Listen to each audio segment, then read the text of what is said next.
Bonjour, nous sommes le 23 août, il est un peu plus de 13 heures et je vous shoot cette vidéo depuis mon bureau, dans ma petite clinique luxembourgeoise, que vous connaissez par d'autres vidéos, donc il n'y a rien de très nouveau.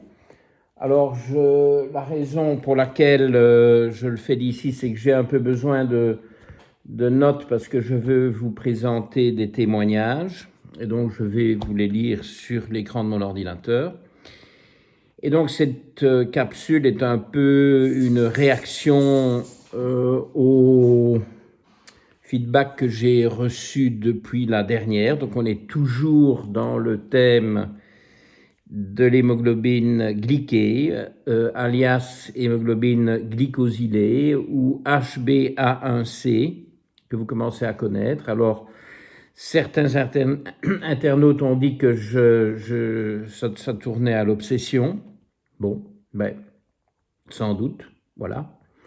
J'estime avoir de bonnes raisons et peut-être un début de justification en vous lisant quelques témoignages. Alors, je les ai là sur mon écran. Goliath est là dans le coin.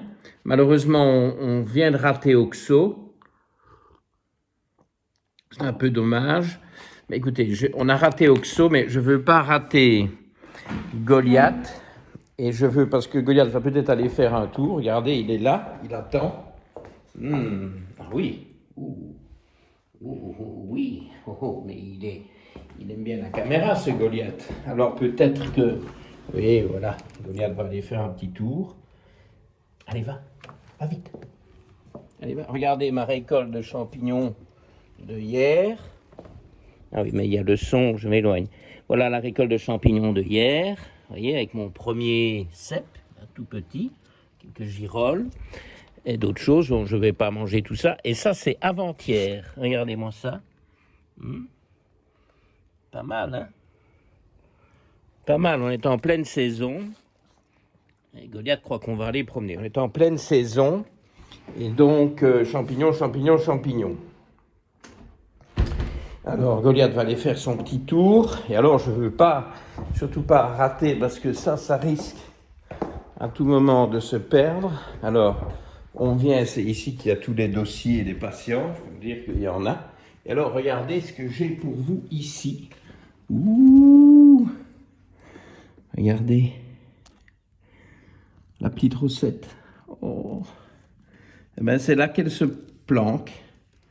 C'est là qu'elle dort. C'est un panier à champignons. Je lui ai mis un petit coussin. Vous voyez? Et alors, elle aime bien. Elle est tranquille. Oxo ne l'embête pas là-bas. C'est le petit territoire de Rosette parce que tout le reste appartient à Oxo. Elle est très très douce. Oh, elle ronronne. Oh là là. Il n'y a pas de chatte plus douce que ça. Regardez, quelle petite merveille. J'espère que vous la voyez bien, oui. Alors, je ne sais pas si on l'entend, mais ça ronronne. Oh. Et alors, on peut rester là des heures. Hein. Bon, évidemment, on a quand même une capsule à tourner. Donc, on a commencé par les petits animaux et on va enchaîner par des témoignages. Ok? Alors, je ferme la porte. Si Goliath rentre, on va entendre des trappes. Clap, clap, clap. Et puis, qui sait, peut-être que Turtle ou Oxo vont faire leur apparition. Si c'est le cas, je vous les montrerai. Bon, alors, venons-en aux choses sérieuses. Un petit coup de café et je vous lis. Café noir. Hein. Il est 13h16. Café noir, pas encore mangé. Bon, jeûne intermittent. Cela vous surprend-il? Et je ne suis pas déprimé. Je ne suis pas fatigué. J'ai travaillé toute la matinée depuis 7h et quelques. Et je n'ai donc pas eu cet apport extraordinaire de protéines pour booster mes neurotransmetteurs au petit déjeuner. Je fonctionne sur mes réserves, et il y en a, donc j'ai pas de problème. Je brûle du gras, comme tout être humain a dû faire depuis des temps immémoriaux, parce que ce principe qu'on doit manger tout le temps, qu'on doit toujours avoir quelque chose à manger, pour moi ne tient pas la route. Et d'ailleurs, bon, plus simplement, je n'ai pas faim. Si j'avais faim, je mangerais. Quand on mange correctement, la faim est un indicateur fiable. Évidemment, si on mange tout le temps, on a constamment des fluctuations de glycémie, ce qui se reflète dans le taux d'HbA1c, qui est un marqueur de ces oscillations. Plus le taux est haut, plus il y a d'oscillations. C'est ça qu'il faudrait quand même qu'on parvienne à comprendre. Il faudrait que la pièce tombe. Je vais essayer de la faire tomber aujourd'hui. Et ces oscillations, forcément, quand ça monte, puis ça redescend. Ça ne sait pas monter sans redescendre. Quand ça chute, on a faim. Et donc on remange. Et donc ça remonte.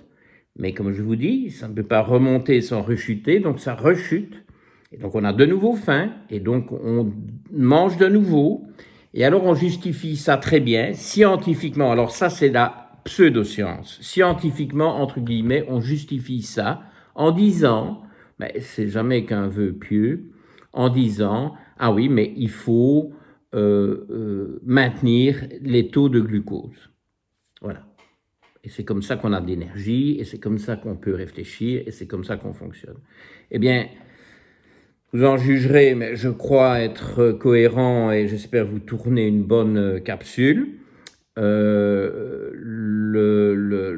taux de glucose est certainement effondré, puisque je n'ai plus mangé depuis 15 heures. Bon, je ne carbure pas au glucose ici. Est-ce que mon cerveau s'en ressent? Non.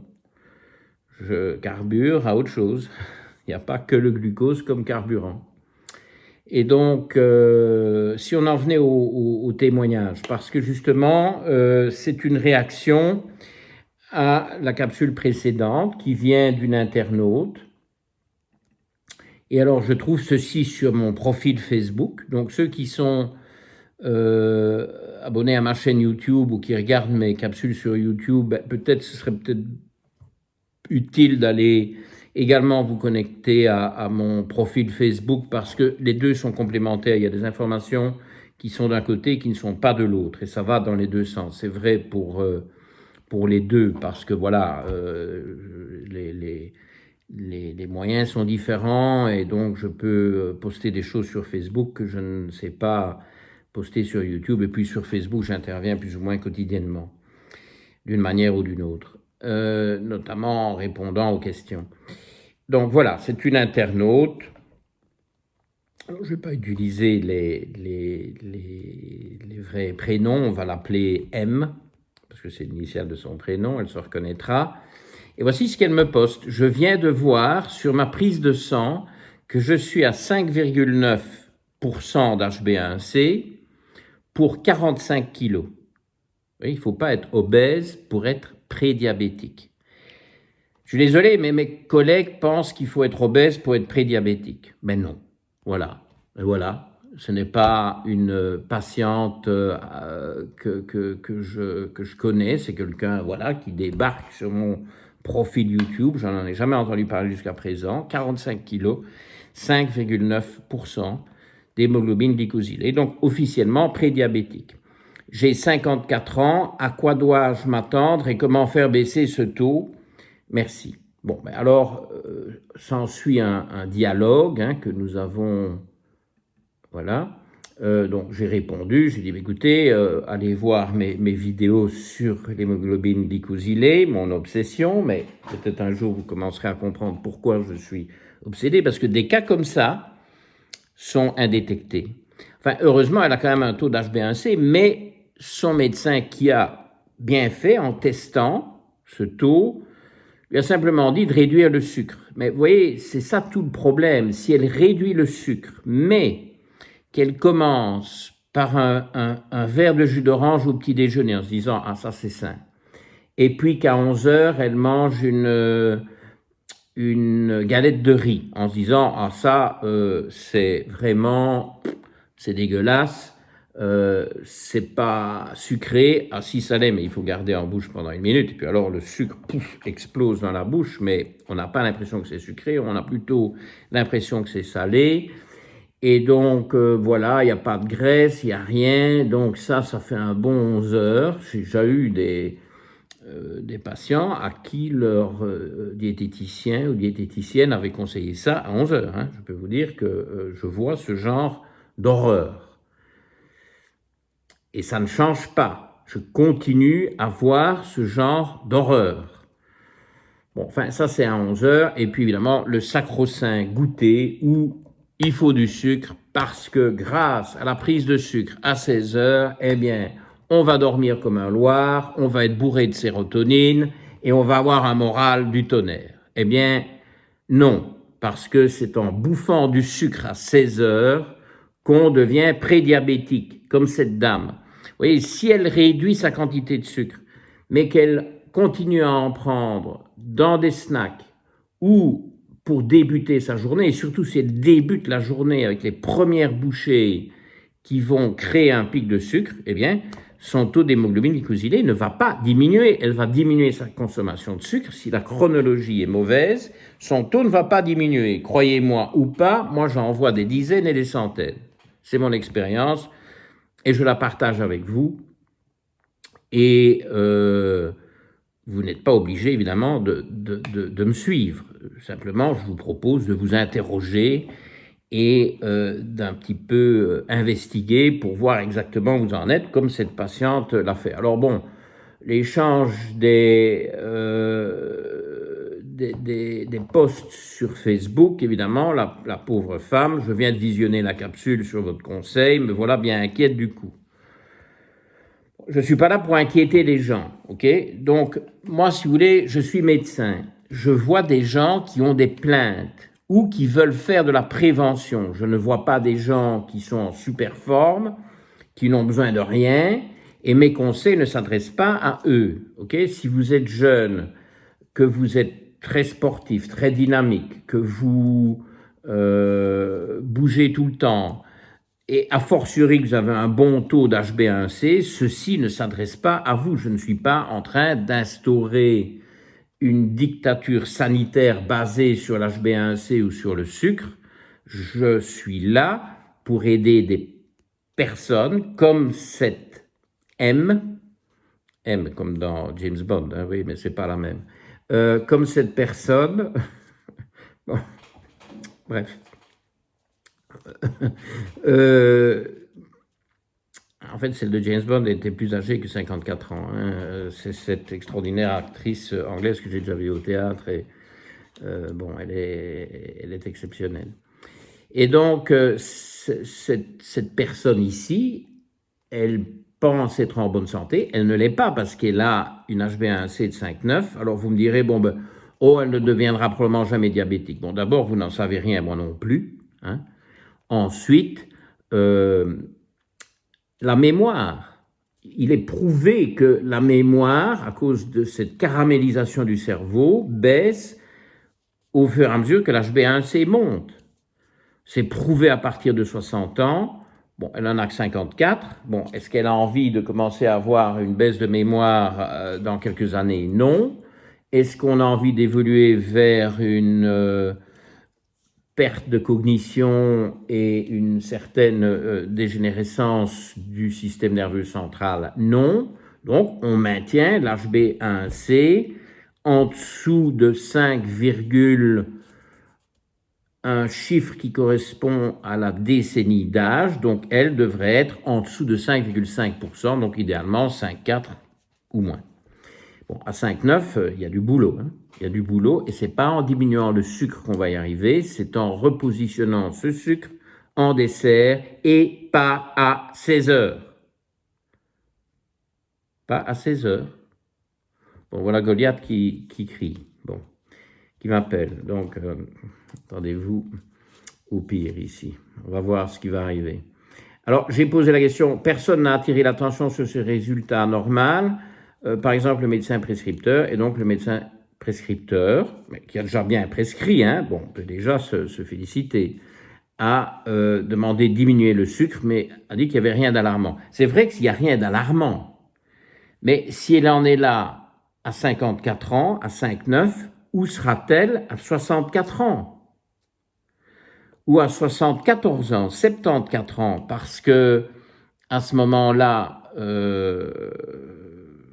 là, on pourrait arriver au niveau diabète. Vous savez, ça continue à augmenter. Hein. Bon, il y a Goliath qui hurle dans tous les sens. Bon, on va aller à la recherche de Goliath qui veut je ne sais pas trop quoi. Alors, fameuse cuisine où on fera une séquence un jour. Voilà, voilà Goliath. Voilà Goliath, vous voyez, à qui il faut que j'ouvre la porte, sans doute, ou qui veut, je ne sais pas ce qu'il veut, il veut jouer. Ouh, ouh, oui, ouh là là, on veut aller promener. Oh, on veut aller promener, voilà, mais ouh là là là là. Ouh, mais ça c'est quoi ça? Bon, regardez un peu le paysage, regardez les vaches bien paisibles. Vous voyez? Donc on attend que le moment d'aller promener, ça ne tardera plus trop d'ailleurs. Hein? Alors voilà la mangeoire qui a déjà été dévastée, parce que je peux vous dire qu'il y avait 3 fois plus ce matin. Et donc voilà, comme ça vous avez une petite vue de nature. Goliath. Et quoi? Et la capsule? Et l'hémoglobine glycosylée? Mais qu'est-ce que c'est que ça? Allez, viens un peu avec moi. Viens un peu avec moi, on doit finir le travail. Et puis, enfin, mais c'est qu'il n'y a pas moyen d'attraper. Allez, viens ici. Mais, viens ici. Allez, sois pas vilain. Allez, viens. On va finir la capsule tous les deux. Alors, qu'est-ce que j'ai comme autre témoignage à vous livrer? Bon, allons-y, parce que le temps passe. Je ferme la porte pour les mouches. Hop.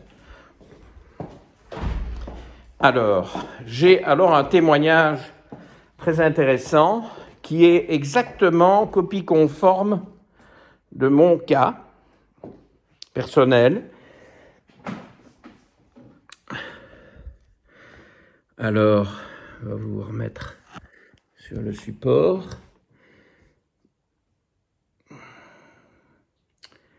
Donc ça, c'est bon. Alors, témoignage suivant, voilà.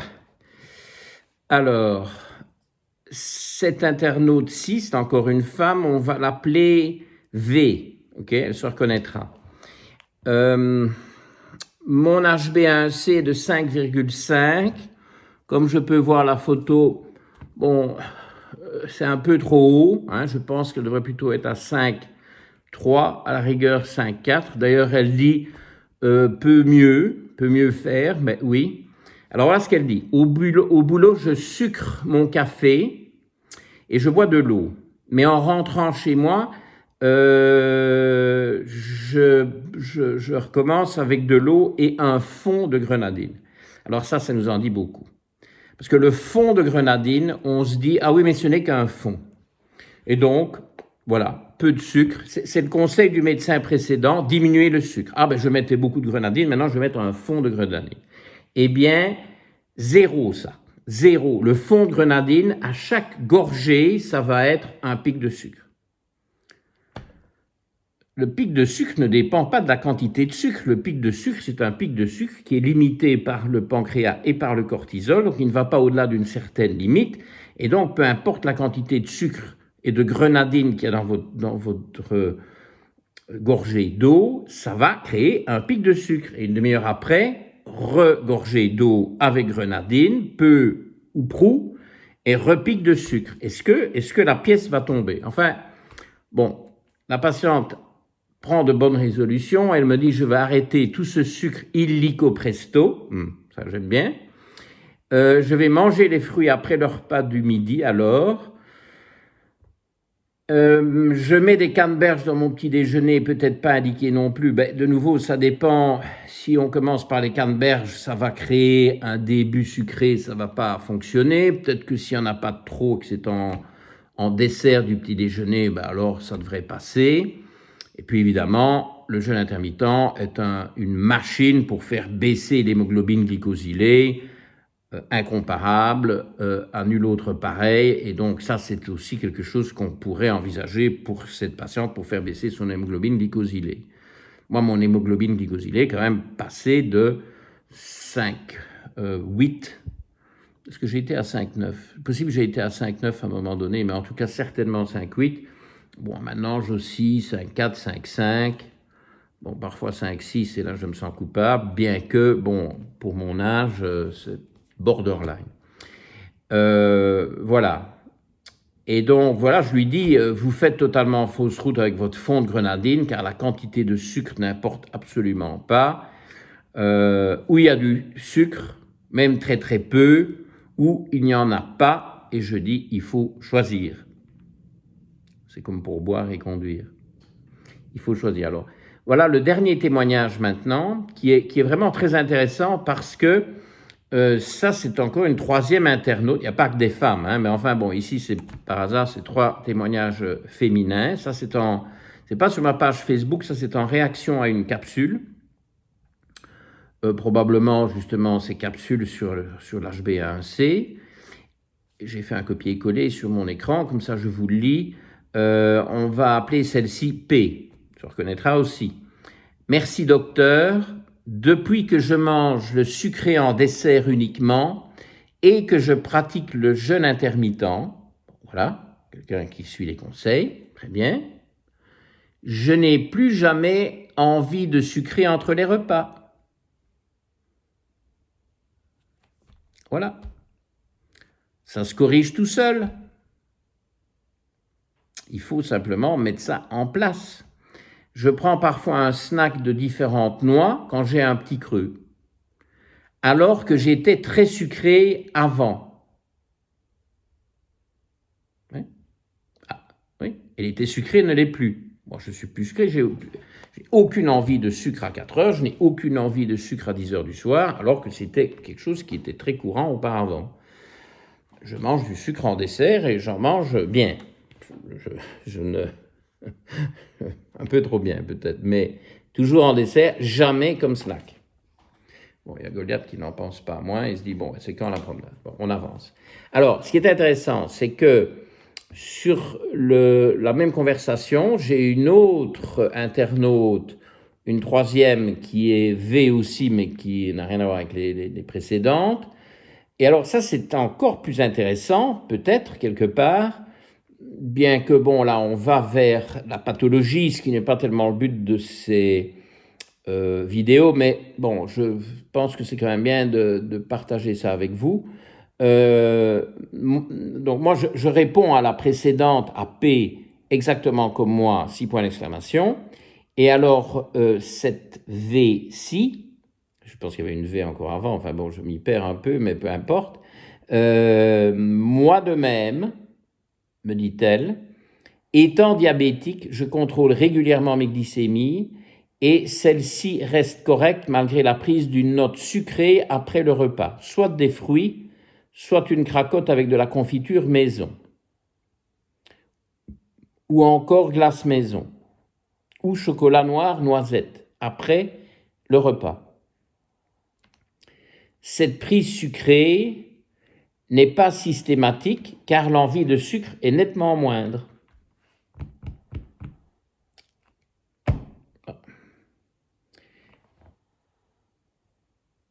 Et alors, moi, je réponds, merci pour ce commentaire éclairant. Je dois vous avouer que j'ai bien du mal à convaincre avec cette stratégie. Pourtant, je trouve que cette stratégie a du sens. Et vous voyez que, bon, c'est une stratégie qui est valable pour tout un chacun, mais même les diabétiques peuvent quand même en tenir compte parce que c'est quelque chose qui est logique. C'est logique.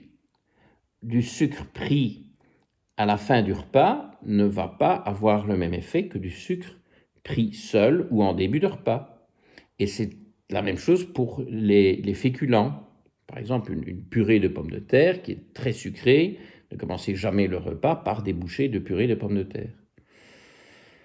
Donc voilà les témoignages. Bon, alors, ceci étant dit, un petit mot, je me demande si ça ne va pas encore faire l'objet d'une capsule, parce que finalement, je n'ai pas eu trop le temps de donner cet enchaînement. Voilà comment je vois les choses. Parce qu'on ne mesure pas l'hémoglobine glycosylée, on ne se rend pas compte de l'importance de la chronologie de la prise de sucre.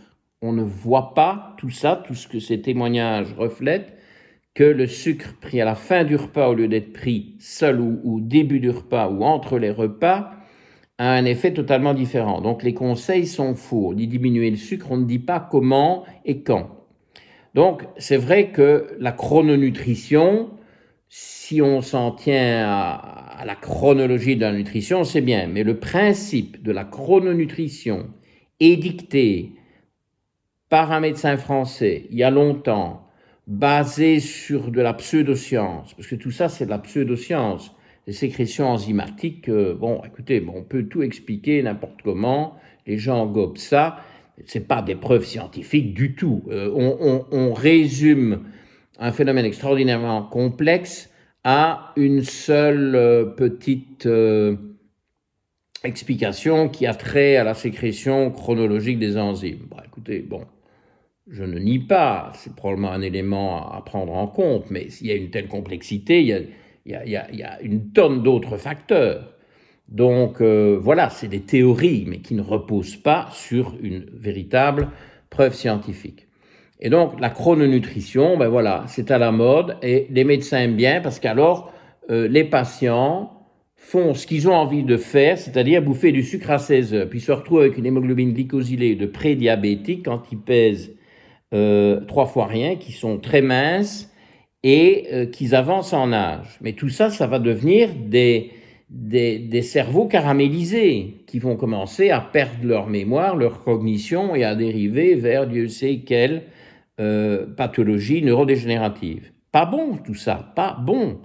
Alors, fini ces goûters sucrés, oubliez toute cette théorie de la sérotonine. La sérotonine, il faut manger suffisamment de gras et de protéines, mais peu importe quand. Pourquoi est-ce qu'il faut les manger le matin? Pourquoi est-ce qu'il faut manger sucré à 16 heures? Ça repose sur quoi ça? Bon, c'est encore des théories, mais bon, moi je ne fais pas comme ça, et je n'ai pas de problème de sérotonine avec mes patients, ni avec moi-même. Tout simplement parce que les neurotransmetteurs sont nourris de leurs précurseurs d'acides aminés, tyrosine et tryptophane. Tous les cofacteurs de cette chaîne de neurotransmetteurs sont couverts, et donc ça fonctionne. Où est le problème? Où est le problème? Bon, en tout cas, le problème de Goliath, c'est qu'il faut partir en promenade, et donc on ne va pas tarder. On va vous laisser enchaîner éventuellement avec une belle vidéo d'un van sur la route, s'il y en a une ce vendredi. Et puis on va peut-être encore revenir là-dessus encore une dernière fois, si vous voulez bien. C'est mon obsession. À bientôt. Au revoir.